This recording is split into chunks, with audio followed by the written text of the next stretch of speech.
Capítulo 25. Los compartimientos del líquido corporal, líquidos extracelular e intracelular, edema. El mantenimiento de un volumen relativamente constante y de una composición estable de los líquidos corporales es esencial para la homeostasis, como ya se expuso en el capítulo 1. Algunos de los problemas más comunes e importantes que aparecen en la medicina clínica se deben a anomalías en los sistemas de control que mantienen la constancia de los líquidos corporales. En este capítulo y en los siguientes que tratan sobre los riñones comentamos la regulación global del volumen del líquido corporal, los constituyentes del líquido extracelular, el equilibrio ácido-básico y el control del intercambio de líquido entre los compartimientos extracelular e intracelular. La ingestión y la pérdida de líquido están equilibradas durante las situaciones estables. Resulta llamativa la relativa constancia de los líquidos corporales ya que hay un intercambio continuo de líquido y solutos con el ambiente externo, así como dentro de los diferentes compartimientos del cuerpo.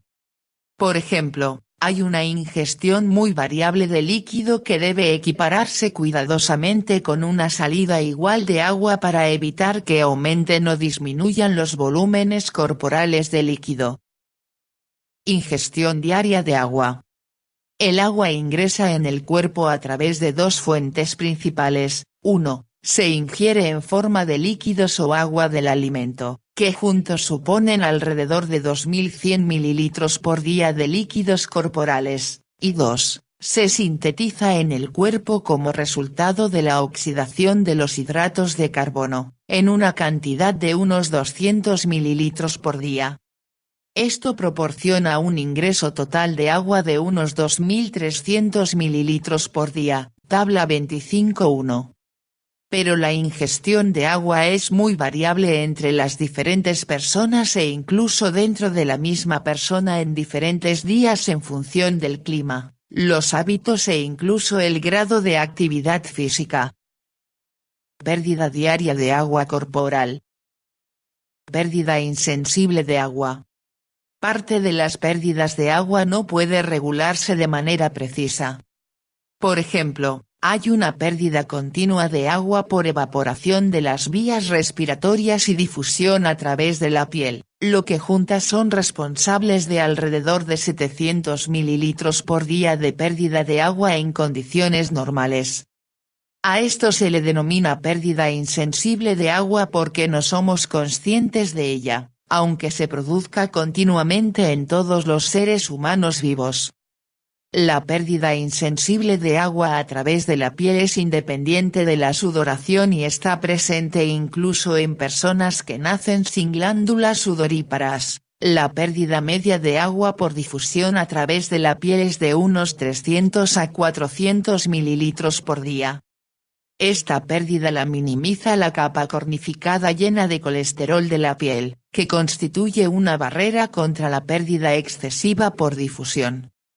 Cuando la capa cornificada se pierde, como ocurre en las quemaduras extensas, la intensidad de la evaporación puede aumentar hasta 10 veces, hasta unos 3 a 5 litros por día. Por esta razón, las víctimas de quemaduras deben recibir grandes cantidades de líquido, habitualmente por vía intravenosa, para equilibrar su pérdida. La pérdida insensible de agua a través de la vía respiratoria es de unos 300 a 400 ml por día. A medida que el aire entra en la vía respiratoria, se satura de humedad hasta una presión de agua de unos 47 milímetros de mercurio hasta que se expira. Como la presión de vapor del aire inspirado suele ser menor de 47 milímetros de mercurio, el agua se pierde continuamente a través de los pulmones con la respiración. En el clima frío, la presión de vapor atmosférica se reduce a casi cero, lo que provoca una pérdida pulmonar de agua incluso mayor a medida que la temperatura se reduce. Esto explica la sensación de sequedad en las vías respiratorias en el clima frío. Pérdida de líquido en el sudor. La cantidad de agua perdida por el sudor es muy variable dependiendo de la actividad física y de la temperatura ambiental.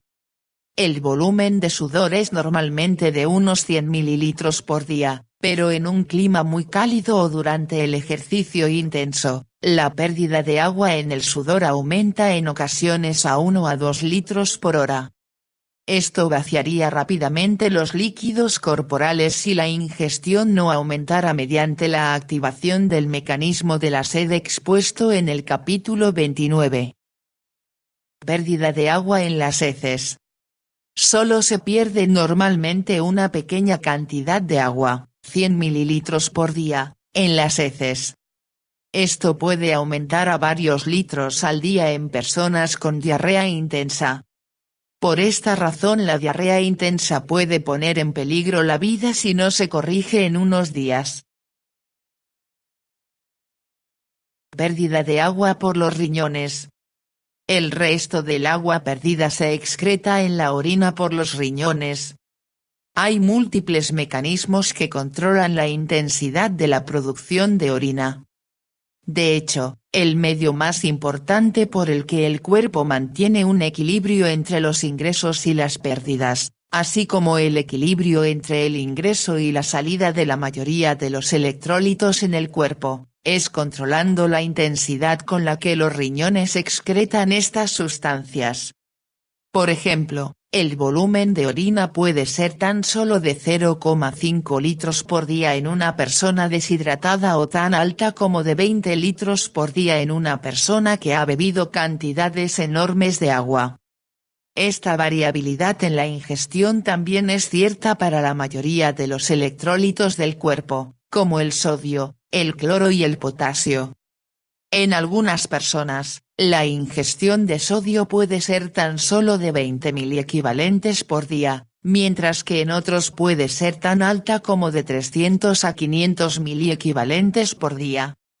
Los riñones se enfrentan a la tarea de ajustar la intensidad de la excreción de agua y electrolitos para que se equipare de manera precisa con la ingestión de estas sustancias, así como de compensar las pérdidas excesivas de líquidos y electrolitos que se producen en ciertos estados morbosos. En los capítulos 26 a 30 exponemos los mecanismos que permiten a los riñones realizar estas tareas notables. Compartimientos del líquido corporal. El líquido corporal total se distribuye sobre todo entre dos compartimientos, el líquido extracelular y el líquido intracelular, figura 25.1. El líquido extracelular se divide en el líquido intersticial y el plasma sanguíneo. Existe otro pequeño compartimiento de líquido que se denomina líquido transcelular. Este compartimiento comprende el líquido de los espacios sinovial, peritoneal, pericárdico e intrapleural, así como el líquido cefalorraquídeo. Suele considerarse un tipo especializado de líquido extracelular, aunque en algunos casos su composición puede diferir de forma acentuada de la del plasma o de la del líquido intersticial. Todos los líquidos transcelulares constituyen alrededor de 1 a 2 litros. En el varón adulto medio de 70 kilogramos, el agua corporal total es alrededor del 60% del peso corporal o unos 42 litros. Este porcentaje puede cambiar dependiendo de la edad, el sexo y el grado de obesidad. A medida que una persona envejece, el porcentaje del agua corporal total que es líquido se reduce gradualmente. Esto se debe en parte al hecho de que el envejecimiento suele acompañarse de un aumento del porcentaje del peso corporal que es grasa, lo que reduce el porcentaje de agua en el cuerpo. Debido a que las mujeres tienen normalmente más grasa corporal que los varones, sus promedios totales de agua en el organismo son aproximadamente de un 50% del peso corporal. En bebés prematuros y neonatos, el agua total en el organismo está situada en el 70 a 75% del peso corporal. De esta manera, cuando se comenten los compartimientos medios de líquido corporal, deberemos tener en cuenta que hay variaciones dependiendo de la edad, el sexo y el porcentaje de grasa corporal. Compartimiento del líquido intracelular. Alrededor de 28 a 42 litros de líquido corporal están dentro de los 100 billones de células y se les denomina en conjunto líquido intracelular. De esta manera el líquido intracelular constituye alrededor del 40% del peso corporal total en una persona media. El líquido de cada célula contiene su mezcla individual de diferentes constituyentes, pero las concentraciones de estas sustancias son similares de una célula a otra.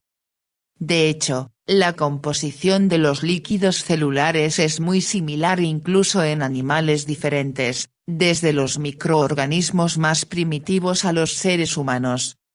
Por esta razón, el líquido intracelular de todas las células juntas se considera un solo gran compartimiento de líquido. Compartimiento del líquido extracelular. Todos los líquidos del exterior de las células se denominan en conjunto líquido extracelular. Todos estos líquidos constituyen alrededor del 20% del peso corporal, o unos 14 litros en un varón adulto normal de 70 kilogramos. Los dos compartimientos más grandes del líquido extracelular son el líquido intersticial, que supone hasta más de 3/4 partes, 11 litros, del líquido extracelular, y el plasma, que supone casi 1/4 parte del líquido extracelular o unos 3 litros. El plasma es la parte no celular de la sangre, intercambia sustancias continuamente con el líquido intersticial a través de poros de las membranas capilares. Estos poros son muy permeables a casi todos los solutos del líquido extracelular excepto a las proteínas. De esta manera los líquidos extracelulares se están mezclando constantemente, de manera que el plasma y el líquido intersticial tienen casi la misma composición excepto en lo referente a las proteínas, que están más concentradas en el plasma. Volumen sanguíneo. La sangre contiene líquido extracelular, el líquido del plasma, y líquido intracelular, el líquido de los eritrocitos. Sin embargo, la sangre se considera un compartimiento líquido separado porque está contenida en su propia cámara, el aparato circulatorio. El volumen sanguíneo es especialmente importante en el control de la dinámica cardiovascular. El volumen sanguíneo medio de los adultos es de alrededor del 7% del peso corporal o de unos 5 litros. Alrededor del 60% de la sangre es plasma y el 40% son eritrocitos, pero estos porcentajes pueden variar considerablemente en diferentes personas dependiendo del sexo, el peso y otros factores. Hematocrito, volumen del conjunto de los eritrocitos. El hematocrito es la fracción de la sangre compuesta de eritrocitos, lo que se determina centrifugando la sangre en un tubo de hematocrito hasta que todas las células se apelmazan en el fondo del tubo. Es imposible juntar completamente los eritrocitos, luego alrededor de un 3 a 4% del plasma permanece atrapado entre las células, y el hematocrito verdadero es solo de alrededor de un 96% del hematocrito medido. En los varones, el hematocrito medido es normalmente de alrededor de 0,4 y en las mujeres de alrededor de 0,36. En la anemia grave, el hematocrito puede reducirse hasta tan solo 0,1, un valor que apenas es suficiente para apoyar la vida. Por el contrario, hay algunos trastornos en los que hay una producción excesiva de eritrocitos, lo que provoca una policitemia. En estos trastornos, el hematocrito puede aumentar a 0,65. Constituyentes de los líquidos extracelular e intracelular. Las comparaciones entre la composición del líquido extracelular, incluidos el plasma y el líquido intersticial, y el líquido intracelular se muestran en las figuras 25.2 y 25.3 y en la tabla 25.2. La composición iónica del plasma y del líquido intersticial es similar. Debido a que el plasma y el líquido intersticial están separados solo por membranas capilares muy permeables, su composición iónica es similar.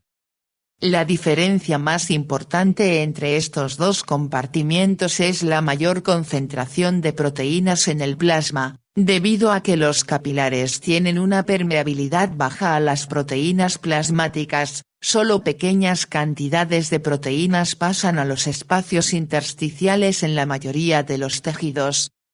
Debido al efecto Donnan, la concentración de iones con carga positiva, cationes, es ligeramente superior en el plasma, alrededor de un 2%, que en el líquido intersticial. Las proteínas plasmáticas tienen una carga negativa neta y por ello tienden a ligar cationes, como iones sodio o potasio, manteniendo cantidades extra de estos cationes en el plasma junto a las proteínas plasmáticas. Por el contrario, los iones con carga negativa, aniones, tienden a tener una concentración ligeramente superior en el líquido intersticial que en el plasma, porque las cargas negativas de las proteínas plasmáticas repelen a los aniones con carga negativa. Pero, con un sentido práctico, las concentraciones de iones en el líquido intersticial y en el plasma se consideran aproximadamente iguales.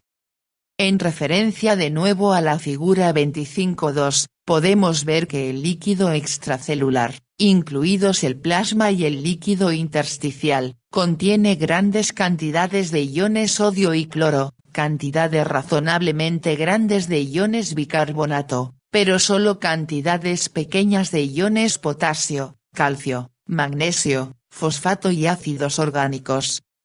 La composición del líquido extracelular está cuidadosamente regulada por diversos mecanismos, pero especialmente por los riñones, como se comenta más adelante.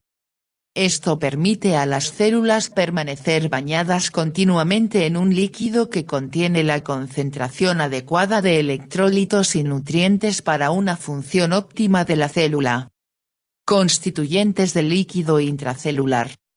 El líquido intracelular está separado del líquido extracelular por una membrana celular que es muy permeable al agua, pero no a la mayoría de los electrolitos del cuerpo.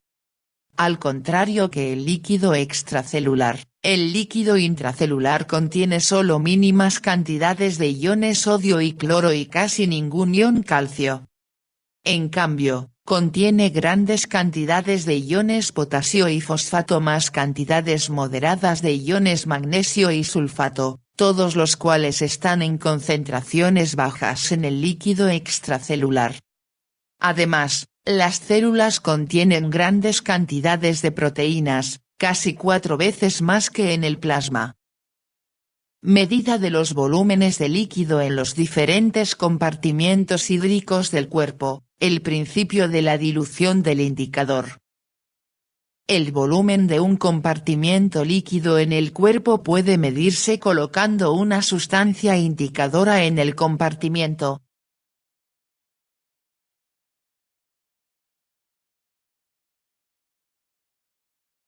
Permitiendo que se disperse de forma uniforme por todo el líquido del compartimiento y después analizando la extensión con la que la sustancia se diluye. La figura 25.4 muestra este método de dilución del indicador de medida del volumen de un compartimiento líquido. Este método se basa en el principio de la conservación de la masa, lo que significa que la masa total de una sustancia tras la dispersión en el compartimiento líquido será la misma que la masa total inyectada en el compartimiento. En el ejemplo mostrado en la figura 25.4, una pequeña cantidad de colorante u otra sustancia contenida en la jeringa se inyecta en una cámara, y se permite que la sustancia se disperse por toda la cámara hasta que se mezcle en la misma concentración en todas las zonas. Después se extrae una muestra de líquido que contiene la sustancia dispersada y se analiza su concentración mediante sistemas químicos, fotoeléctricos o de otro tipo. Si ninguna de las sustancias sale del compartimiento, la masa total de la sustancia en el compartimiento, volumen B multiplicado por concentración B, será igual a la masa total de la sustancia inyectada, volumen A, multiplicado por concentración A. Mediante un simple reordenamiento de la ecuación, podemos calcular el volumen desconocido de la cámara B como, volumen B igual a volumen A, por concentración A, dividido por concentración B. Obsérvese que todo lo que necesitamos saber para este cálculo es, 1, la cantidad total de sustancia inyectada en la cámara, el numerador de la ecuación, y 2, la concentración del líquido en la cámara después de que la sustancia se ha dispersado, el denominador. Por ejemplo, si se dispersa 1 ml de una solución que contiene 10 mg por mililitros de colorante en la cámara B y la concentración final en la cámara es de 0,01 mg por cada mililitro del líquido, el volumen desconocido de la cámara puede calcularse como sigue: volumen B igual 1 ml por 10 mg por mililitros dividido por 0,01 mg por mililitros igual 1000 mililitros.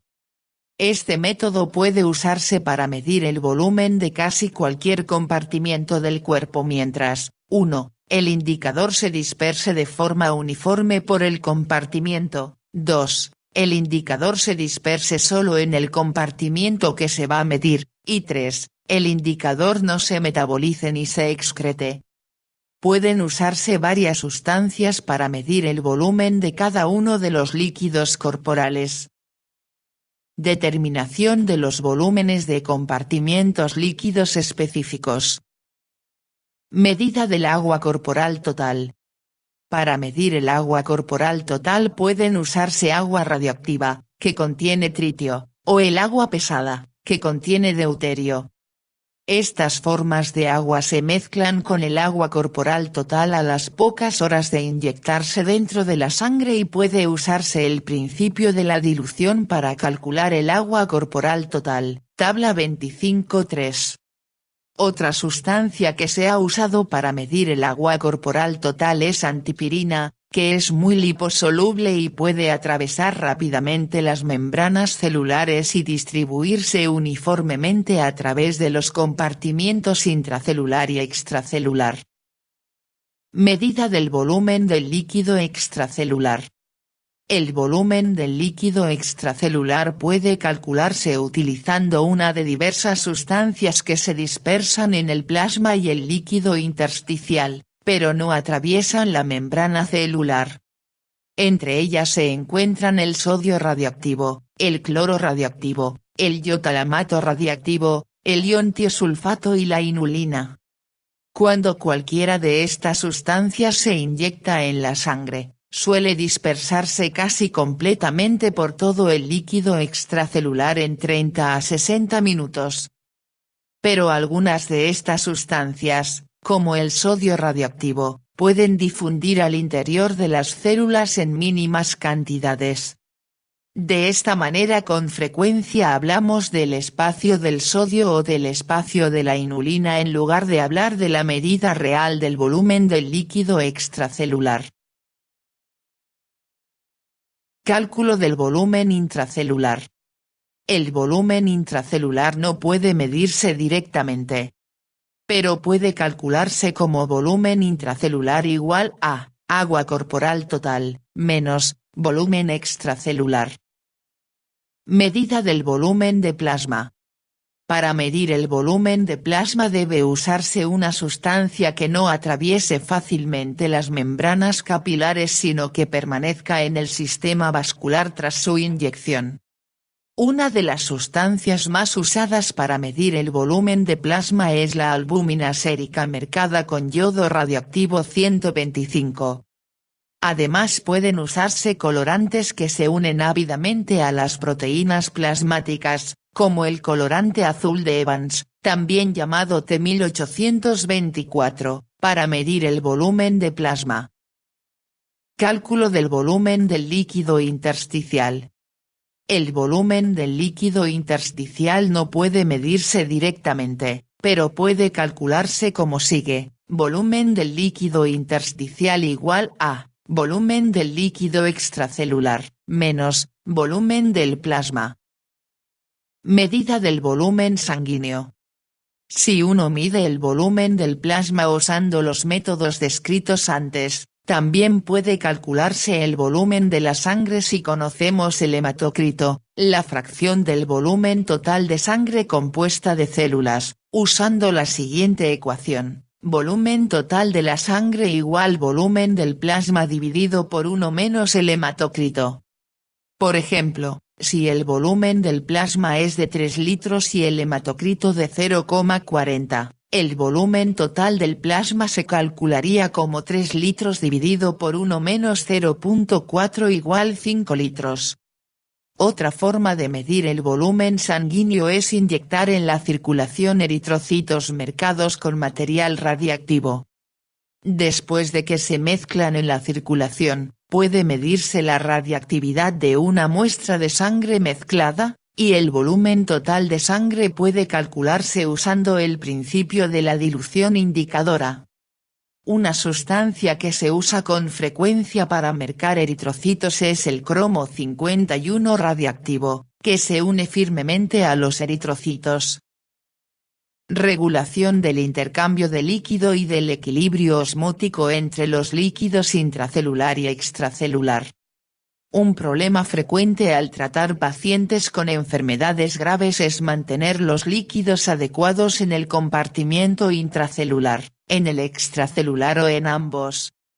Como se comentó en el capítulo 16 y más adelante se hará en este capítulo, las cantidades relativas de líquido extracelular distribuidas entre los espacios plasmático e intersticial están determinadas sobre todo por el equilibrio entre las fuerzas hidrostática y coloidosmótica a través de las membranas capilares.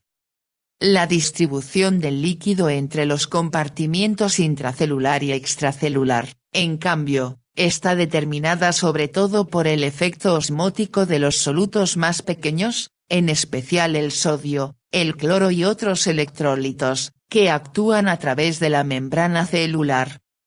La razón de esto es que la membrana celular es muy permeable al agua pero relativamente impermeable incluso a iones pequeños, como el sodio y el cloro. De esta manera el agua se mueve rápidamente a través de la membrana celular, y el líquido intracelular permanece isotónico con el líquido extracelular. En la siguiente sección expondremos las interrelaciones entre los volúmenes de los líquidos intracelular y extracelular y los factores osmóticos que causan los desplazamientos de líquido entre estos dos compartimientos. Principios básicos de la ósmosis y la presión osmótica.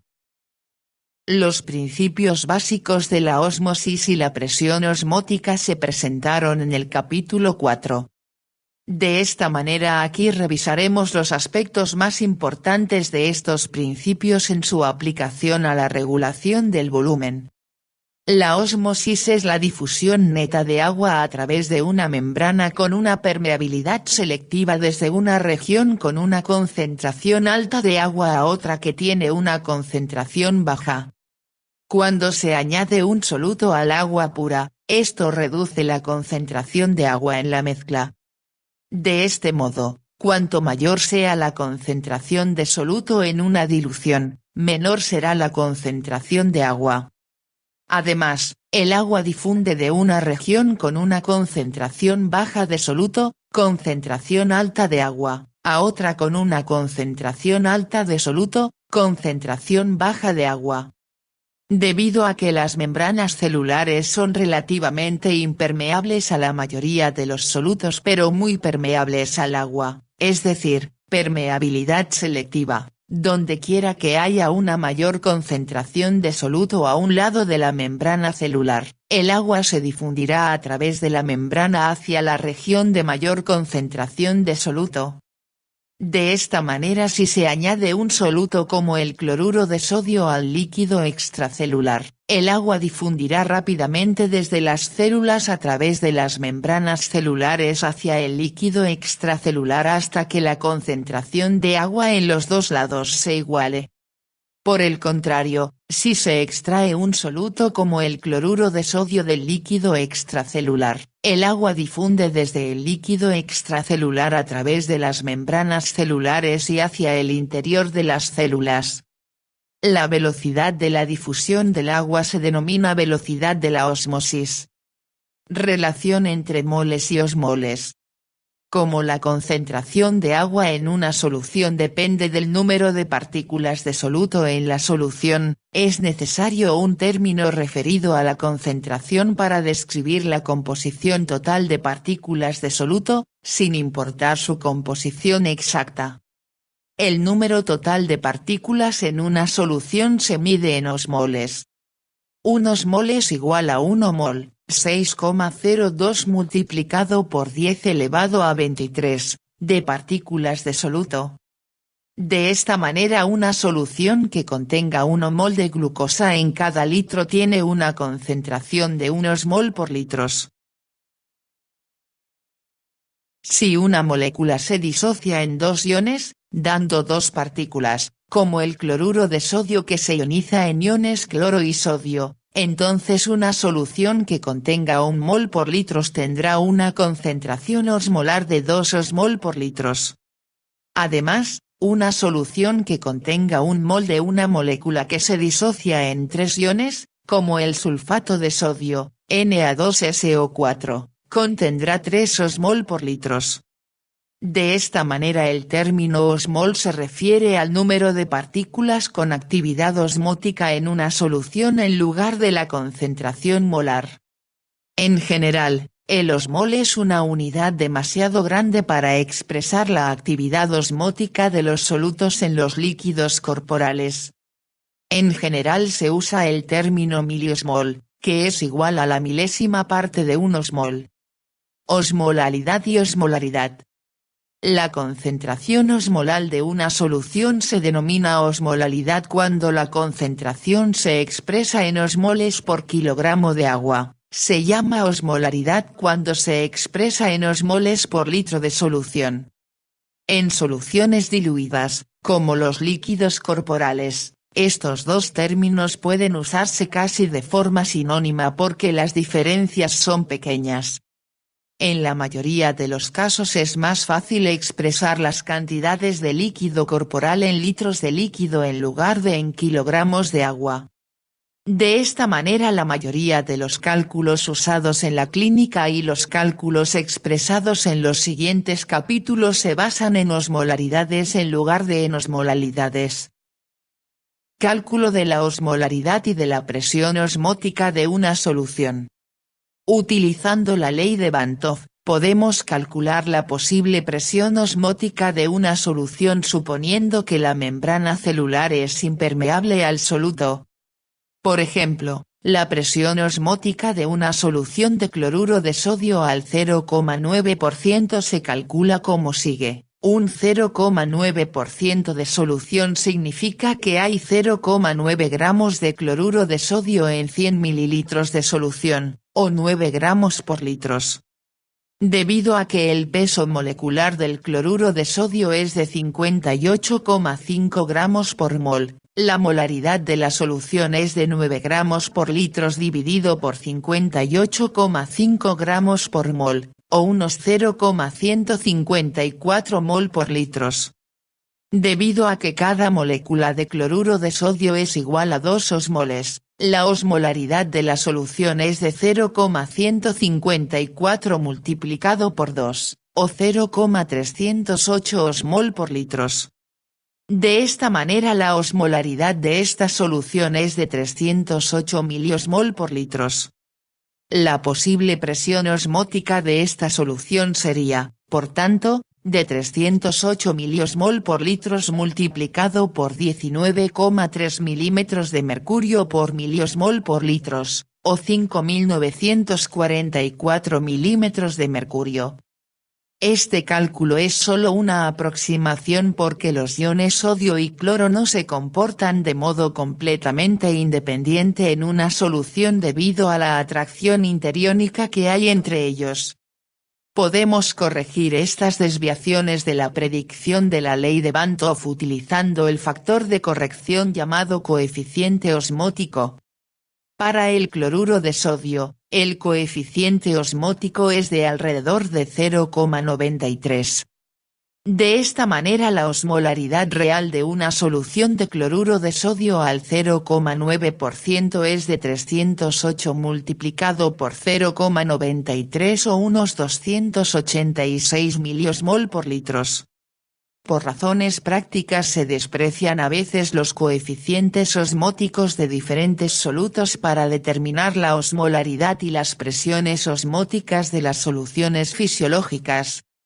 Osmolaridad de los líquidos corporales. Volviendo a la tabla 25.2, obsérvese la osmolaridad aproximada de diversas sustancias con actividad osmótica en el plasma, el líquido intersticial y el líquido intracelular. Obsérvese que alrededor del 80% de la osmolaridad total del líquido intersticial y del plasma se debe a los iones de sodio y de cloro, mientras que en el líquido intracelular, casi la mitad de la osmolaridad se debe a los iones de potasio, y el resto se divide entre muchas otras sustancias intracelulares. Como se muestra en la tabla 25.2, la osmolaridad total de cada uno de los tres compartimientos es de unos 300 miliosmol por litros, la del plasma es alrededor de 1 miliosmol por litros mayor que la de los líquidos intersticial e intracelular. La ligera diferencia entre el plasma y el líquido intersticial se debe a los efectos osmóticos de las proteínas plasmáticas, que mantienen unos 20 milímetros de mercurio más de presión en los capilares que en los espacios intersticiales vecinos, como se comentó en el capítulo 16. Actividad osmolar corregida de los líquidos corporales. En la parte inferior de la tabla 25.2 se muestran las actividades osmolares corregidas del plasma, el líquido intersticial y el líquido intracelular. La razón de estas correcciones es que los cationes y aniones ejercen atracción interiónica, que puede causar un ligero descenso e incremento de la actividad osmótica de la sustancia disuelta. El equilibrio osmótico se mantiene entre los líquidos intracelular y extracelular. Pueden aparecer grandes presiones osmóticas a través de la membrana celular con cambios relativamente pequeños en las concentraciones de solutos en el líquido extracelular. Como se comentó antes, por cada miliosmol de gradiente de concentración de un soluto no difusible, uno que no atravesará la membrana celular, se ejercen unos 19,3 milímetros de mercurio de presión osmótica a través de la membrana celular. Si la membrana celular se expone a agua pura y la osmolaridad del líquido intracelular es de 282 miliosmol por litros, la posible presión osmótica que puede producirse a través de la membrana celular supera 5.400 milímetros de mercurio. Esto demuestra la gran fuerza que puede mover agua a través de la membrana celular cuando los líquidos intracelular y extracelular no están en equilibrio osmótico. Como resultado de estas fuerzas, cambios relativamente pequeños en la concentración de solutos no difusibles en el líquido extracelular pueden causar cambios grandes en el volumen celular. Líquidos isotónicos, hipotónicos e hipertónicos. Los efectos de diferentes concentraciones de solutos no difusibles en el líquido extracelular sobre el volumen celular se muestran en la figura 25.5. Si una célula se coloca en una solución de solutos no difusibles con una osmolaridad de 282 miliosmol por litros, las células no se encogerán ni hincharán porque la concentración de agua en los líquidos extracelular e intracelular es igual y los solutos no pueden entrar ni salir de la célula. Se dice que este tipo de solución es isotónica porque ni encoge ni hincha las células. Ejemplos de soluciones isotónicas son la solución de cloruro de sodio al 0,9% o la solución de glucosa al 5%. Estas soluciones son importantes en la medicina clínica porque pueden infundirse en la sangre sin poner en peligro el equilibrio osmótico entre los líquidos intracelular y extracelular. Si se coloca una célula en una solución hipotónica que tiene una menor concentración de solutos no difusibles, menos de 282 miliosmol por litros, el agua se difundirá al interior de la célula hinchándola. El agua continuará difundiendo al interior de la célula diluyendo el líquido intracelular mientras concentra el líquido extracelular hasta que ambas soluciones tengan la misma osmolaridad. Las soluciones de cloruro de sodio con una concentración menor de un 0,9% son hipotónicas e hincharán a la célula. Si se coloca una célula en una solución hipertónica con una solución mayor de solutos no difusibles, el agua saldrá de la célula hacia el líquido extracelular concentrando el líquido intracelular y diluyendo el líquido extracelular. En este caso la célula se contraerá hasta que las dos concentraciones se igualen. Las soluciones de cloruro de sodio mayores del 0,9% son hipertónicas. Líquidos isoosmóticos, hiperosmóticos e hipoosmóticos. Los términos isotónico, hipotónico e hipertónico se refieren a si las soluciones provocarán un cambio en el volumen celular.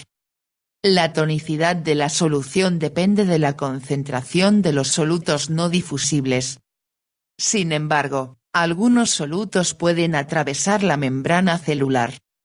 Las soluciones que poseen una osmolaridad igual a la de la célula se llaman isoosmóticas, sin importar si el soluto puede o no atravesar la membrana celular. Los términos hiperosmótico e hipoosmótico se refieren a soluciones que tienen una osmolaridad mayor o inferior, respectivamente, que el líquido extracelular normal, sin importar si el soluto puede o no atravesar la membrana celular. Las sustancias que atraviesan fácilmente las membranas, como la urea, pueden causar desplazamientos transitorios del volumen líquido entre los líquidos intracelular y extracelular, pero con suficiente tiempo, las concentraciones de estas sustancias se igualarán en los dos compartimientos y ejercerán un escaso efecto sobre el volumen intracelular en condiciones estables. El equilibrio osmótico se alcanza con rapidez entre los líquidos intracelular y extracelular. La transferencia de líquido a través de la membrana celular es tan rápida que cualquier diferencia en la osmolaridad entre los dos compartimientos se corrige en segundos o, como mucho, en minutos. Este movimiento rápido de agua a través de la membrana celular no significa que se produzca un equilibrio completo entre los compartimientos extracelular e intracelular en todo el cuerpo en un periodo corto. La razón de esto es que el líquido suele entrar en el cuerpo a través del intestino y debe transportarse a través de la sangre a todos los tejidos antes de completar el equilibrio osmótico. Suelen tardarse unos 30 minutos en conseguir el equilibrio osmótico en todo el cuerpo tras beber agua. Volumen y osmolaridad de los líquidos intracelular y extracelular en estados anormales. Algunos de los diferentes factores que pueden hacer que los volúmenes extracelular e intracelular cambien mucho son la ingestión de agua, la deshidratación, la infusión intravenosa de diferentes tipos de soluciones, la pérdida de grandes cantidades de líquido por el aparato digestivo y la pérdida de cantidades anormales de líquido por el sudor o a través de los riñones. Uno puede calcular los cambios en los volúmenes de líquido extracelular e intracelular y los tipos de tratamiento que deben instituirse si se tienen en mente los principios básicos. 1. El agua se mueve rápidamente a través de las membranas celulares, Por tanto, las osmolaridades de los líquidos intracelular y extracelular permanecen casi exactamente iguales excepto durante unos minutos después de un cambio en uno de los compartimientos. 2. Las membranas celulares son casi completamente impermeables a muchos solutos, luego el número de osmoles en el líquido extracelular e intracelular permanece generalmente constante a no ser que se añadan o se retiren solutos en el compartimiento extracelular. Con estos principios básicos en mente, podemos analizar los efectos de diferentes estados hídricos anormales sobre los volúmenes y osmolaridades de los líquidos extracelular e intracelular. Efecto de la adición de una solución salina al líquido extracelular. Si se añade una solución salina isotónica al compartimiento líquido extracelular, la osmolaridad del líquido extracelular no cambia. Luego no se produce ninguna ósmosis a través de las membranas celulares. El único efecto es un aumento del volumen de líquido extracelular, figura 25.6a. El sodio y el cloro permanecen en gran medida en el líquido extracelular porque las membranas celulares se comportan como si fueran casi impermeables al cloruro de sodio. Si se añade una solución hipertónica al líquido extracelular, la osmolaridad extracelular aumenta y provoca la ósmosis del agua fuera de las células hacia el compartimiento extracelular, figura 25.6b. De nuevo, casi todo el cloruro de sodio añadido permanece en el compartimiento extracelular y el líquido difunde desde las células hacia el espacio extracelular hasta conseguir el equilibrio osmótico. El efecto neto es un aumento del volumen extracelular, mayor del volumen de líquido añadido, una reducción del volumen intracelular y un aumento de la osmolaridad en los dos compartimientos. Si se añade una solución hipotónica al líquido extracelular, la osmolaridad del líquido extracelular disminuye y parte del agua extracelular difunde al interior de las células hasta que los compartimientos extracelular e intracelular tienen la misma osmolaridad, figura 25.6c. Los volúmenes extracelular e intracelular aumentan al añadir líquido hipotónico, aunque el volumen intracelular lo hace en mayor grado. Cálculo de los desplazamientos de líquido y las osmolaridades tras la infusión de solución salina hipertónica. Podemos calcular los efectos secuenciales de infundir diferentes soluciones sobre los volúmenes y osmolaridades de los líquidos extracelular e intracelular. Por ejemplo, si se infunden 2 litros de una solución de cloruro de sodio al 3% en el compartimiento líquido extracelular de un paciente de 70 kg cuya osmolaridad plasmática inicial es de 280 miliosmol por litros, ¿cuáles serán los volúmenes y osmolaridades en los líquidos extracelular e intracelular tras alcanzar el equilibrio osmótico? El primer paso es calcular las condiciones iniciales, incluidos el volumen, la concentración y los miliosmoles totales de cada compartimiento. Suponiendo que el volumen del líquido extracelular es un 20% del peso corporal y que el volumen del líquido intracelular es un 40% del peso corporal, pueden calcularse los siguientes volúmenes y concentraciones. Paso 1. Condiciones iniciales, volumen, en litros, concentración, en miliosmol por litros, total, en miliosmoles. Líquido extracelular, 14, 280, 3920. Líquido intracelular, 28, 280, 7840.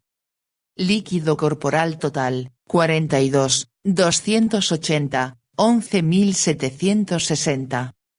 Después calculamos los miliosmoles totales añadidos al líquido extracelular en 2 litros de cloruro de sodio al 3%. Una solución al 3% significa que hay 3 gramos por 100 mililitros, o 30 gramos de cloruro de sodio por litro. Como el peso molecular del cloruro de sodio es de unos 58,5 gramos por mol, esto significa que hay unos 0,513 moles de cloruro de sodio por litro de solución. Para 2 litros de solución, esto sería 1,026 moles de cloruro de sodio. Como un mol de cloruro de sodio es aproximadamente igual a 2 osmoles, el cloruro de sodio tiene 2 partículas con actividad osmótica por mol. El efecto neto de añadir 2 litros de esta solución es añadir 2051 miliosmoles de cloruro de sodio al líquido extracelular. En el paso 2 calculamos el efecto instantáneo de añadir 2051 miliosmoles de cloruro de sodio al líquido extracelular junto a 2 litros de volumen.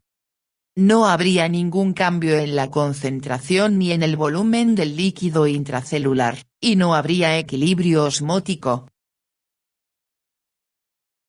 Pero en el líquido extracelular habría 2051 miliosmoles más de soluto totales, lo que da un total de 5791 miliosmoles.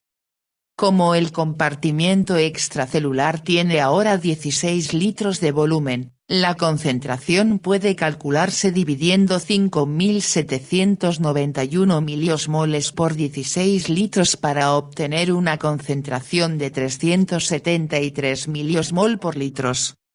De esta manera, tras añadir la solución se obtendrían instantáneamente los siguientes valores. Paso 2. Efecto instantáneo de añadir 2 litros de cloruro de sodio al 3%, volumen, en litros, concentración, en miliosmol por litros, total, en miliosmoles. Líquido extracelular, 16, 373, 5971. Líquido intracelular, 28, 280, 7840. Líquido corporal total, 44. Sin equilibrio, 13.811. En el tercer paso calculamos los volúmenes y concentraciones que se producirían unos minutos después de que apareciera el equilibrio osmótico. En este caso, las concentraciones en los compartimientos líquidos intracelular y extracelular serían iguales y podrían calcularse dividiendo los miliosmoles totales en el cuerpo, 13.811, por el volumen total, que es ahora de 44 litros. Esto da lugar a una concentración de 313,9 miliosmol por litros. De esta manera todos los compartimientos líquidos del cuerpo tendrán la misma concentración después del equilibrio osmótico. Suponiendo que no se ha perdido ningún soluto ni agua del cuerpo y que no hay movimiento del cloruro de sodio hacia dentro o hacia fuera de las células, calculamos entonces los volúmenes de los compartimientos intracelular y extracelular. El volumen del líquido intracelular se calcula dividiendo los miliosmoles totales en el líquido intracelular, 7840, por la concentración, 313,9 miliosmol por litros, para obtener un volumen de 24,98 litros. El volumen del líquido extracelular se calcula dividiendo los miliosmoles totales en el líquido extracelular, 5.971, por la concentración, 313,9 miliosmol por litros, para conseguir un volumen de 19,02 litros. De nuevo estos cálculos se basan en la suposición de que el cloruro de sodio añadido al líquido extracelular permanece y no se mueve al interior de las células. Paso 3. Efecto de añadir 2 litros de cloruro de sodio al 3% tras el equilibrio osmótico. Volumen, en litros, concentración, en miliosmol por litros, total, en miliosmoles. Líquido extracelular, 19,02, 313,9, 5.971. Líquido intracelular, 24,98. 313,9, 7.840. Líquido corporal total, 44, 313,9, 13.811. De esta manera así podemos ver en este ejemplo que añadir 2 litros de una solución hipertónica de cloruro de sodio da lugar a un aumento en más de 5 litros en el volumen del líquido extracelular, mientras que reduce el volumen del líquido intracelular en casi 3 litros. Esta forma de calcular los cambios en los volúmenes de los líquidos intracelular y extracelular y las osmolaridades puede aplicarse a casi todos los problemas clínicos de regulación del volumen de los líquidos. El lector debe familiarizarse con estos cálculos porque conocer los aspectos matemáticos del equilibrio osmótico entre los compartimientos líquidos intracelular y extracelular es esencial para comprender casi todas las anomalías en los líquidos del cuerpo y su tratamiento. Soluciones de glucosa y otras para la nutrición. Se administran muchos tipos de soluciones por vía intravenosa para nutrir a personas que no pueden tomar cantidades adecuadas de elementos nutritivos. Las soluciones de glucosa se emplean ampliamente, y las soluciones de aminoácidos y de grasa homogeneizada se usan con menos frecuencia. Cuando estas soluciones se administran, las concentraciones de sustancias con actividad osmótica suelen ajustarse casi hasta la isotonicidad, o se administran tan lentamente que no trastornan el equilibrio osmótico de los líquidos corporales. Después de metabolizarse la glucosa y otros nutrientes, permanece a menudo un exceso de agua, en especial si se añade líquido adicional. Lo habitual es que los riñones lo secreten en forma de una orina muy diluida. De esta manera, el resultado neto es la adición al cuerpo de nutrientes exclusivamente. Anomalías clínicas de la regulación del volumen de líquido, hiponatremia e hipernatremia. La principal medida de que dispone el clínico para evaluar el estado hídrico de un paciente es la concentración plasmática de sodio. La osmolaridad plasmática no se mide habitualmente, pero como el sodio y sus aniones asociados, sobre todo el cloro, son responsables de más del 90% del soluto en el líquido extracelular, la concentración plasmática de sodio es un indicador razonable de la osmolaridad plasmática en muchas condiciones. Cuando la concentración plasmática de sodio se reduce más de unos pocos miliequivalentes por debajo de la normalidad, unos 142 miliequivalentes por litros, se dice que una persona tiene una hiponatremia. Cuando la concentración plasmática de sodio está elevada por encima de lo normal, se dice que una persona tiene una hipernatremia. Causas de hiponatremia: exceso de agua o pérdida de sodio.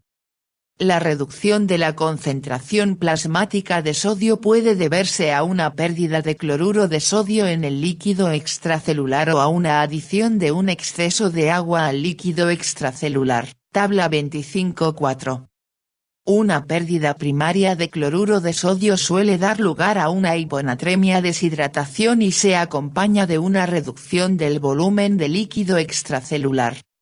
Los trastornos que pueden causar una hiponatremia debida a la pérdida de cloruro de sodio son la diarrea y los vómitos. El consumo excesivo de diuréticos que inhiben la capacidad de los riñones de conservar el sodio y ciertos tipos de nefropatías que cursan con pérdida de sodio pueden provocar también grados modestos de hiponatremia. Finalmente, la enfermedad de Addison, que se debe a una menor secreción de la hormona aldosterona, reduce la capacidad de los riñones de reabsorber el sodio y provoca un grado modesto de hiponatremia. La hiponatremia también puede acompañarse de una retención excesiva de agua, lo que diluye el sodio en el líquido extracelular, un estado que se denomina hiponatremia sobrehidratación. Por ejemplo, la secreción excesiva de hormona antidiurética, que hace que el túbulo renal reabsorba más agua, puede provocar una hiponatremia y una sobrehidratación.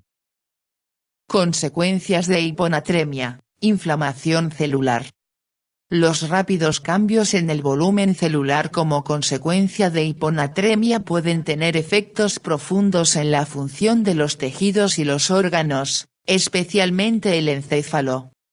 Por ejemplo, una rápida reducción en la concentración de sodio en plasma puede provocar un edema de las células encefálicas y síntomas neurológicos, como cefalea, náuseas, letargo y desorientación. Si la concentración de sodio en plasma disminuye rápidamente por debajo de 115 a 120 milimoles por litros, la inflamación encefálica puede conducir a convulsiones, daño cerebral permanente y muerte. Como el cráneo es rígido, el encéfalo no puede aumentar de volumen más de un 10% sin verse forzado a extenderse hacia el cuello, hernia, lo que puede producir una lesión cerebral permanente y la muerte. Cuando la hiponatremia evoluciona más lentamente durante varios días, el encéfalo y otros tejidos responden mediante el transporte de sodio, cloruro, potasio y solutos orgánicos, como glutamato, desde las células al compartimiento extracelular. Así se atenúa el flujo osmótico de agua a las células y la inflamación de los tejidos, figura 25.7. No obstante, el transporte de solutos desde las células durante una hiponatremia de desarrollo lento puede hacer que el encéfalo sea vulnerable a lesiones si la hiponatremia se corrige con demasiada rapidez. Cuando se añaden soluciones hipertónicas demasiado rápido para corregir la hiponatremia, tal vez se supere la capacidad del encéfalo de reabsorber los solutos perdidos de las células, lo cual puede conducir a una lesión osmótica de las neuronas que se asocia con desmielinización, una pérdida de la vaina de mielina de los nervios. Esta desmielinización de neuronas mediada osmóticamente puede evitarse si se limita la corrección de la hiponatremia crónica a menos de 10 a 12 milimoles por litros en 24 horas y a menos de 18 milimoles por litros en 48 horas. Esta lenta velocidad de corrección permite que el encéfalo se recupere de la pérdida de osmoles que ha tenido lugar como consecuencia de la adaptación a la hiponatremia crónica. La hiponatremia es el trastorno de electrolitos más común que se encuentra en la práctica clínica y puede producirse en hasta el 15 a 25% de los pacientes hospitalizados. Causas de hipernatremia: pérdida de agua o exceso de sodio.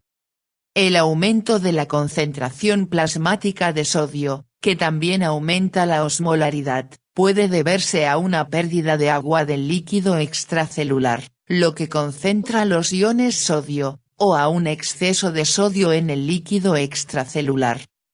Cuando hay una pérdida primaria de agua del líquido extracelular, esto da lugar a una hipernatremia deshidratación. Este trastorno puede deberse a una incapacidad para secretar hormona antidiurética, que es necesaria para que los riñones conserven el agua. Como resultado de la pérdida de hormona antidiurética, los riñones excretan grandes cantidades de orina, una enfermedad denominada diabetes insípida, y dan lugar a una deshidratación y un aumento de la concentración de cloruro de sodio en el líquido extracelular. En ciertos tipos de nefropatías, los riñones no pueden responder a la hormona antidiurética y provocan también un tipo de diabetes insípida nefrógena. Una causa más común de hipernatremia asociada a una reducción del volumen de líquido extracelular es la deshidratación causada por una ingestión de agua que es inferior a su pérdida, como puede ocurrir en la sudoración durante un ejercicio intenso y prolongado. La hipernatremia también puede deberse a un exceso de cloruro de sodio añadido al líquido extracelular. Esto da lugar a menudo a una hipernatremia sobrehidratación, porque el exceso de cloruro de sodio extracelular suele asociarse al menos a cierto grado de retención de agua por los riñones. Por ejemplo, la secreción excesiva de la hormona ahorradora de sodio aldosterona puede causar un grado leve de hipernatremia o sobrehidratación. La razón de que la hipernatremia no sea más intensa es que la mayor secreción de aldosterona hace que los riñones reabsorban mayores cantidades de agua y de sodio. De esta manera, al analizar las anomalías en la concentración plasmática de sodio y decidir el tratamiento adecuado, primero debemos determinar si la anomalía se debe a una pérdida o ganancia primaria de sodio o a una ganancia o pérdida primaria de agua. Consecuencias de hipernatremia: contracción celular. La hipernatremia es mucho menos común que la hiponatremia y los síntomas graves suelen producirse únicamente con aumentos rápidos e importantes en la concentración de sodio en plasma de más de 158 a 160 mmol/litros. Un motivo que explica esto es que la hipernatremia promueve una sed intensa que protege contra un aumento importante en el sodio en el plasma y el líquido extracelular, según se comenta en el capítulo 28. No obstante, puede producirse una hipernatremia grave en pacientes con lesiones en el hipotálamo que alteren su sensación de sed, en lactantes que puedan no tener un acceso fácil al agua o en ancianos con un estado mental alterado. La corrección de la hipernatremia puede conseguirse mediante la administración de soluciones hipoosmóticas de dextrosa o cloruro de sodio. Sin embargo, es prudente corregir la hipernatremia lentamente en pacientes con enfermedades crónicas en la concentración de sodio en plasma, ya que la hipernatremia activa también los mecanismos de defensa que protegen a la célula de los cambios de volumen.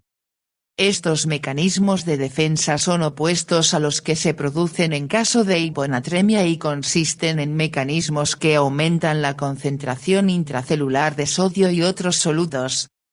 Edema, exceso de líquido en los tejidos. El edema se refiere a la presencia de un exceso de líquido en los tejidos corporales.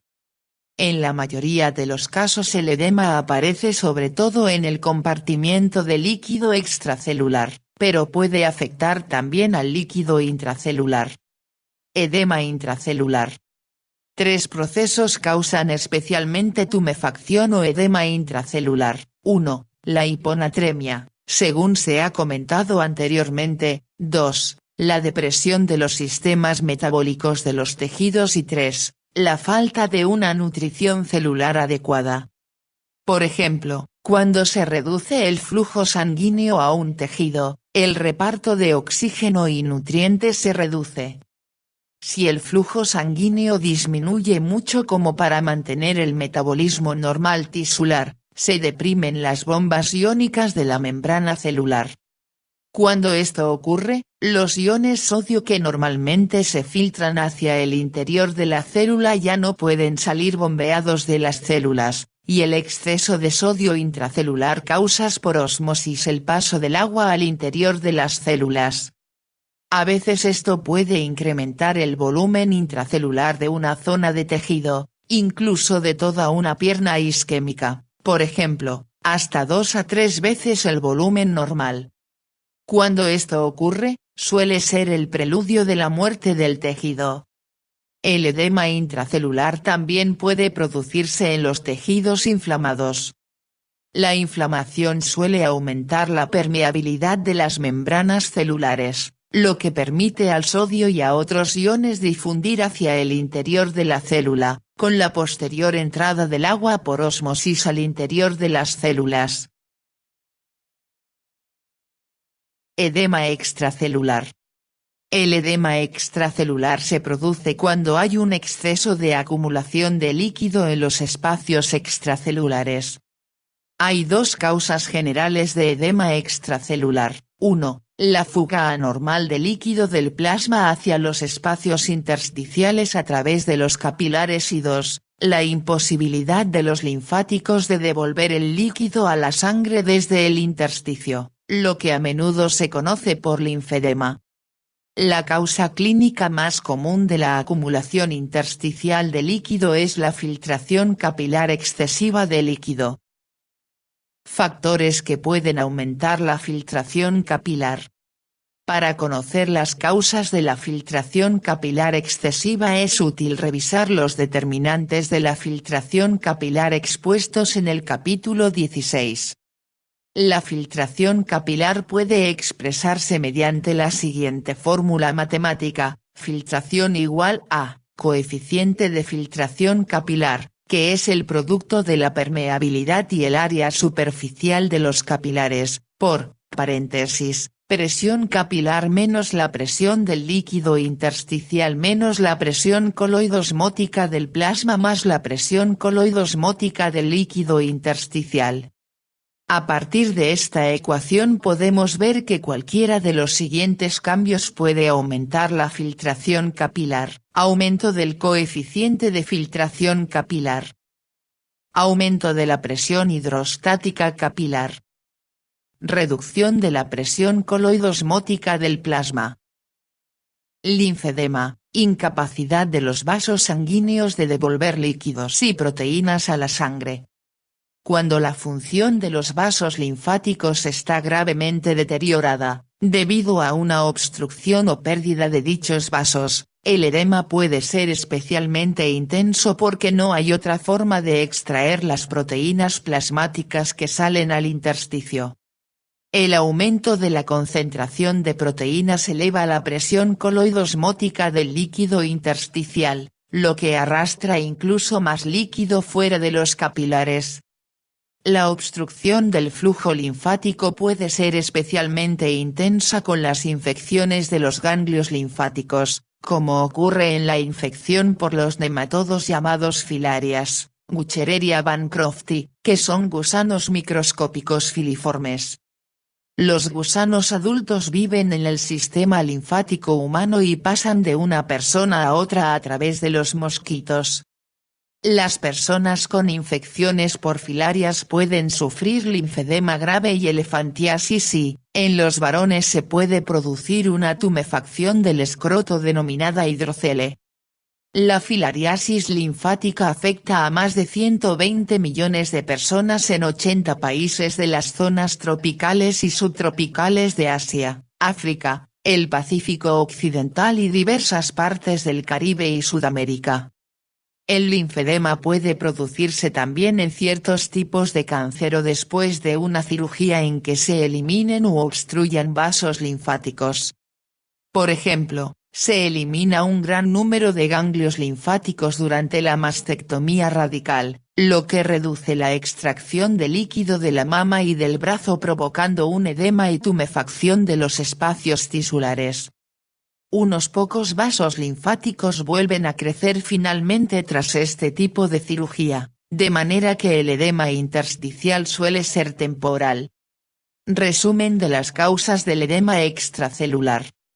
Un gran número de trastornos puede causar la acumulación de líquido en los espacios intersticiales por la fuga anormal de líquido de los capilares o porque impidan que los linfáticos devuelvan el líquido desde el intersticio hacia la circulación.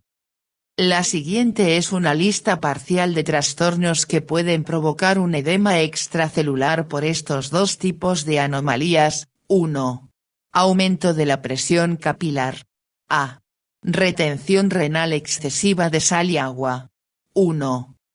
Insuficiencia renal aguda o crónica. 2. Exceso de mineralocorticoides. B. Presión venosa alta y constricción venosa. 1. Insuficiencia cardíaca. 2. Obstrucción venosa. 3. Fallo de las bombas venosas. A. Parálisis de los músculos. B. Inmovilización de partes del cuerpo. C. Insuficiencia de las válvulas venosas. C. Reducción de la resistencia arteriolar. 1. Calor corporal excesivo. 2. Insuficiencia del sistema nervioso simpático. 3.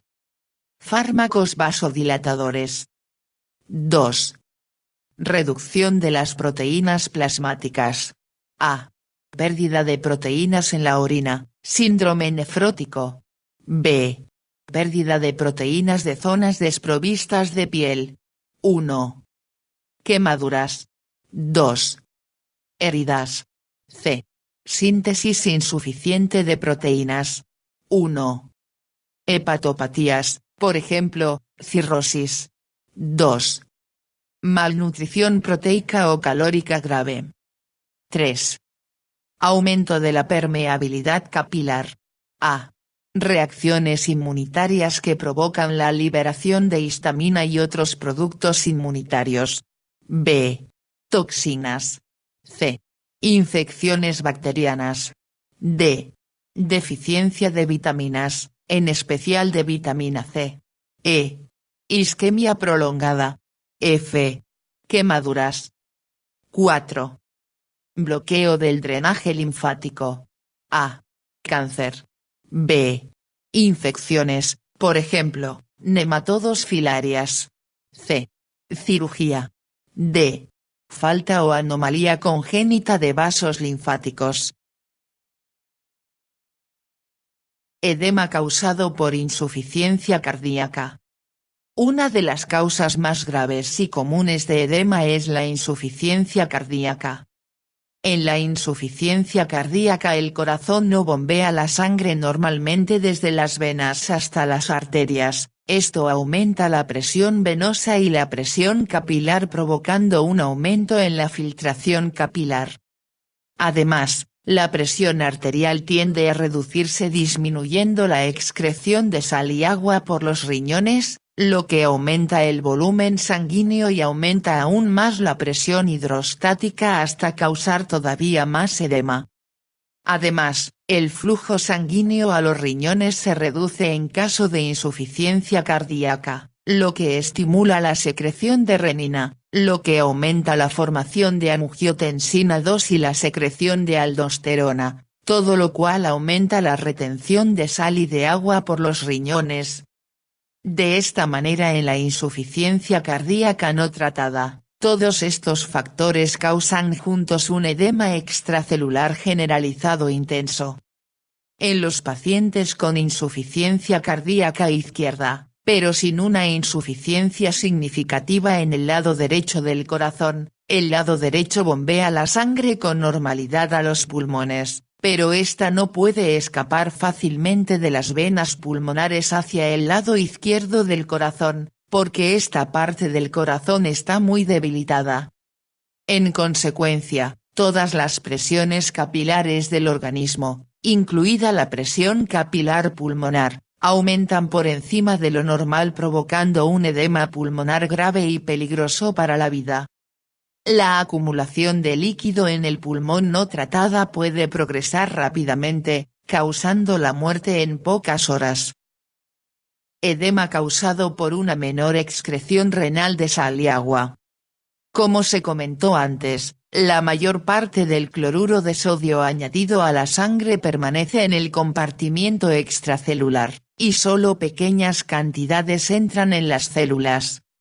De esta manera, en las nefropatías que reducen la excreción urinaria de sal y agua, se añaden grandes cantidades de cloruro de sodio y de agua al líquido extracelular. La mayor parte de esta sal y agua pasa desde la sangre a los espacios intersticiales, pero parte permanece en la sangre. Los principales efectos son, 1. Un aumento generalizado del volumen del líquido intersticial, edema extracelular, y 2. Una hipertensión, debida al aumento de volumen, como se explicó en el capítulo 19. Por ejemplo, los niños que sufren una glomerulonefritis aguda, en los que los glomérulos renales están lesionados por inflamación y por tanto no filtran cantidades adecuadas de líquido, presentan un edema extracelular intenso en todo el cuerpo. Junto al edema, estos niños suelen presentar una hipertensión grave. Edema causado por una reducción de las proteínas plasmáticas. Una reducción en la concentración plasmática de las proteínas por una producción insuficiente de la cantidad normal o una pérdida de las proteínas desde el plasma reduce la presión coloidosmótica del plasma. Esto aumenta la filtración capilar en todo el cuerpo y produce edema extracelular. Una de las causas más importantes de reducción de la concentración de las proteínas plasmáticas es la pérdida de proteínas en la orina en ciertas nefropatías, un trastorno denominado síndrome nefrótico. Múltiples tipos de nefropatías pueden lesionar las membranas de los glomérulos renales haciendo que éstas filtren proteínas plasmáticas y permitiendo que grandes cantidades de estas proteínas pasen a la orina. Cuando esta pérdida supera la capacidad del cuerpo de sintetizar proteínas se reduce la concentración plasmática de las mismas. Aparece un edema generalizado intenso cuando la concentración de proteínas plasmáticas es menor de 2,5 gramos por 100 mililitros. La cirrosis hepática es otro trastorno que reduce la concentración de las proteínas plasmáticas. Cirrosis significa desarrollo de grandes cantidades de tejido fibroso entre las células parenquimatosas hepáticas. Un resultado es el fracaso de estas células para producir suficientes proteínas plasmáticas, lo que reduce la presión coloidosmótica del plasma y provoca un edema generalizado que acompaña a este proceso. Otra forma en la que la cirrosis hepática causa edema es que la fibrosis hepática comprime a veces el drenaje venoso portal abdominal en su paso por el hígado antes de vaciarse a la circulación general. El bloqueo de este flujo venoso portal de salida aumenta la presión hidrostática capilar en toda la zona digestiva e incrementa aún más la filtración de líquido desde el plasma hacia las zonas intraabdominales. Cuando esto ocurre, los efectos combinados de la menor concentración de proteínas plasmáticas y el aumento de las presiones capilares portales dan lugar a una transsudación de grandes cantidades de líquido y proteínas hacia la cavidad abdominal, un trastorno que se denomina ascitis. Mecanismos de seguridad que normalmente impiden el edema. Aunque muchos trastornos pueden causar edema, habitualmente la anomalía debe ser acentuada antes de que aparezca un edema grave. La razón es que 3 mecanismos de seguridad importantes impiden que se acumule un exceso de líquido en los espacios intersticiales. 1. La baja distensibilidad del intersticio cuando la presión del líquido intersticial es negativa. 2. La capacidad del flujo linfático de aumentar 10 a 50 veces, y 3. La reducción de la concentración de las proteínas en el líquido intersticial, lo que reduce la presión coloidosmótica en el líquido intersticial a medida que aumenta la filtración capilar. Mecanismo de seguridad debido a la baja distensibilidad del intersticio cuando la presión es negativa. En el capítulo 16 señalamos que la presión hidrostática en el líquido intersticial en la mayoría de los tejidos subcutáneos más laxos del cuerpo es ligeramente menor que la presión atmosférica, de unos menos 3 milímetros de mercurio de media. Esta ligera aspiración en los tejidos ayuda a mantenerlos juntos. La figura 25.8 muestra la relación aproximada entre diferentes niveles de presión en el líquido intersticial y el volumen de líquido intersticial, extrapolada al ser humano a partir de estudios realizados en animales. Obsérvese en la figura 25.8 que mientras que la presión en el líquido intersticial es negativa, pequeños cambios en el volumen del líquido intersticial se acompañan de cambios relativamente grandes en la presión hidrostática del líquido intersticial. De esta manera, cuando la presión es negativa, la distensibilidad de los tejidos, definida como el cambio de volumen por milímetro de mercurio, es baja. ¿Cómo actúa la baja distensibilidad de los tejidos en las presiones negativas como mecanismo de seguridad frente al edema?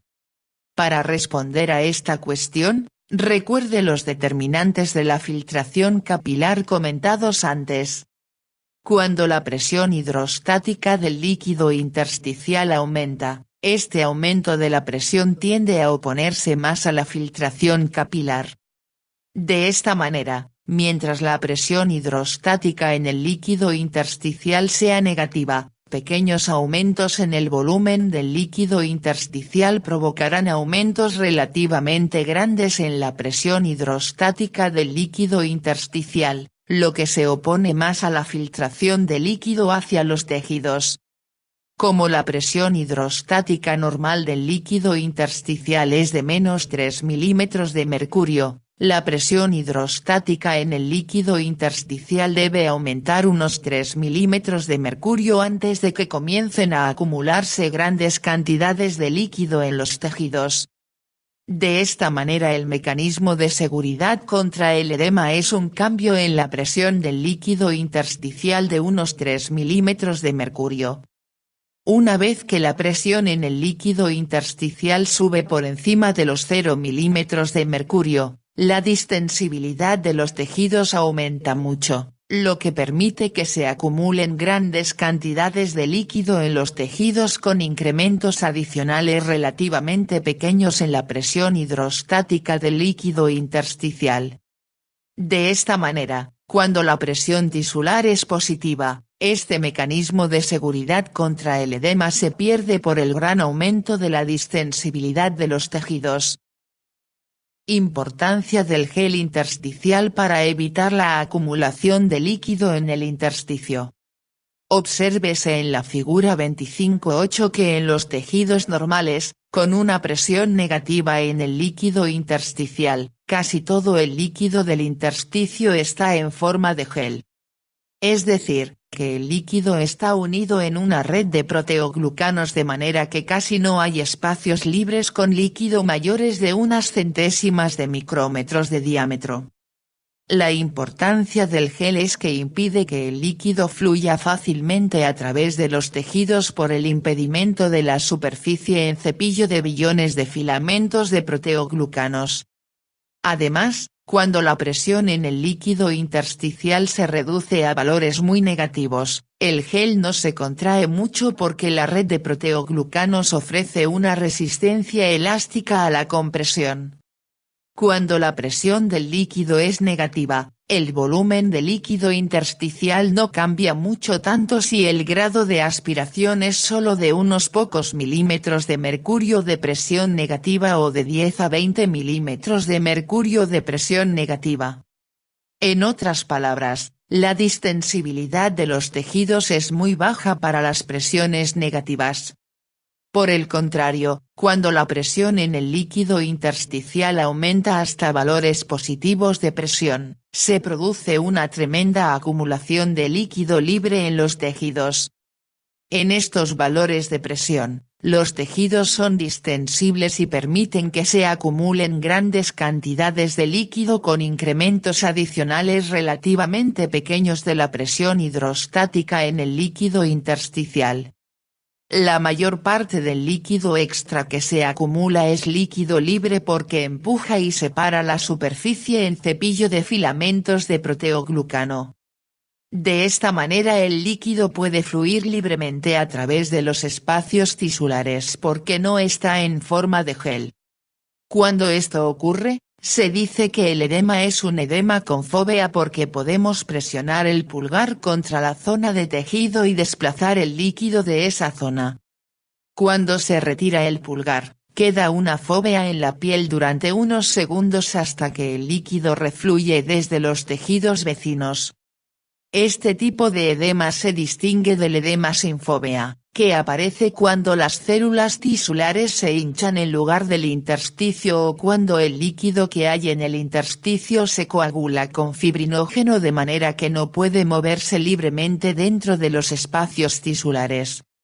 Importancia de los filamentos de proteoglucanos como espaciadores para las células y para evitar el flujo rápido de líquido en los tejidos. Los filamentos de proteoglucano, junto a las fibrillas de colágeno mucho mayores que hay en los espacios intersticiales, actúan como espaciadores entre las células. Los nutrientes y los iones no difunden fácilmente a través de las membranas celulares, sin los espacios adecuados entre las células. Estos nutrientes, Electrolitos y productos de desecho celulares no podrían intercambiarse rápidamente entre los capilares sanguíneos y las células localizadas a distancia entre sí. Los filamentos de proteoglucanos también impiden que el líquido fluya con demasiada facilidad a través de los espacios tisulares. Si no fuera por los filamentos de proteoglucanos, el simple acto de levantarse causaría en una persona que grandes cantidades de líquido intersticial fluyeran desde la parte superior del cuerpo hacia la parte inferior. Cuando se acumula demasiado líquido en el intersticio, como ocurre en el edema, este líquido extra crea grandes canales que permiten al líquido fluir con facilidad a través del intersticio. De esta manera, cuando se produce un edema intenso en las piernas, el líquido del edema puede reducirse tan solo elevando las piernas. Aunque el líquido no fluya fácilmente a través de los tejidos en presencia de filamentos de proteoglucanos compactados, diferentes sustancias dentro del líquido pueden difundirse a través de los tejidos con al menos un 95% de la facilidad con que se difunden normalmente. De esta manera la difusión habitual de nutrientes a las células y la retirada de los productos de desecho de las células no se ven alteradas por los filamentos de proteoglucanos del intersticio. Aumento del flujo de linfa como mecanismo de seguridad frente al edema. Una función importante del sistema linfático es devolver a la circulación el líquido y las proteínas filtradas de los capilares hacia el intersticio. Sin este retorno continuo de las proteínas y líquido filtrados a la sangre, el volumen plasmático se reduciría rápidamente y aparecería el edema intersticial. Los linfáticos actúan como mecanismo de seguridad frente al edema porque el flujo de linfa puede aumentar 10 a 50 veces cuando el líquido comienza a acumularse en los tejidos. Esto permite a los linfáticos transportar grandes cantidades de líquido y proteínas en respuesta a un aumento de la filtración capilar, impidiendo que la presión intersticial aumente a valores positivos. Se ha calculado que el mecanismo de seguridad del aumento del flujo linfático es de unos 7 milímetros de mercurio. Lavado de las proteínas del líquido intersticial como mecanismo de seguridad frente al edema. A medida que se filtran mayores cantidades de líquido al intersticio, la presión del líquido intersticial aumenta provocando un aumento del flujo de linfa. En la mayoría de los tejidos, la concentración de proteínas del intersticio se reduce a medida que el flujo de linfa aumenta, porque se transportan mayores cantidades de proteínas de las que pueden filtrarse desde los capilares. La razón de esto es que los capilares son relativamente impermeables a las proteínas comparados con los vasos linfáticos. De esta manera las proteínas son lavadas del líquido intersticial a medida que el flujo de linfa aumenta debido a que la presión coloidosmótica del líquido intersticial causada por las proteínas tiende a que el líquido de los capilares se filtre al intersticio. La disminución de las proteínas en el líquido intersticial reduce la fuerza de la filtración a través de los capilares y tiende a evitar una mayor acumulación de líquido. Se calcula que el mecanismo de seguridad debido a este efecto es de unos 7 milímetros de mercurio. Resumen de mecanismos de seguridad que impiden el edema. Al reunir a todos los mecanismos de seguridad contra el edema, vemos que, 1. El mecanismo de seguridad causado por la baja distensibilidad tisular cuando la presión es negativa es de unos 3 milímetros de mercurio. 2. El mecanismo de seguridad causado por un aumento del flujo de linfa es de unos 7 milímetros de mercurio. 3. El mecanismo de seguridad causado por el lavado de proteínas desde los espacios intersticiales es de unos 7 milímetros de mercurio. De esta manera el mecanismo de seguridad total frente al edema es de unos 17 milímetros de mercurio. Esto significa que la presión capilar en un tejido periférico podría en teoría aumentar unos 17 milímetros de mercurio o alrededor del doble del valor normal antes de que se produjera un edema acentuado. Líquidos en los espacios virtuales del cuerpo.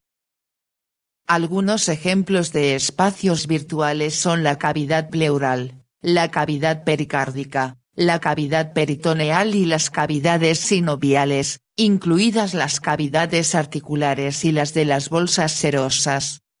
Casi todos estos espacios virtuales tienen superficies que casi se tocan entre sí, con solo una capa fina de líquido entre ellas, y las superficies se deslizan entre sí. Para facilitar el deslizamiento, un líquido proteináceo viscoso lubrica las superficies. El líquido se intercambia entre los capilares y los espacios virtuales.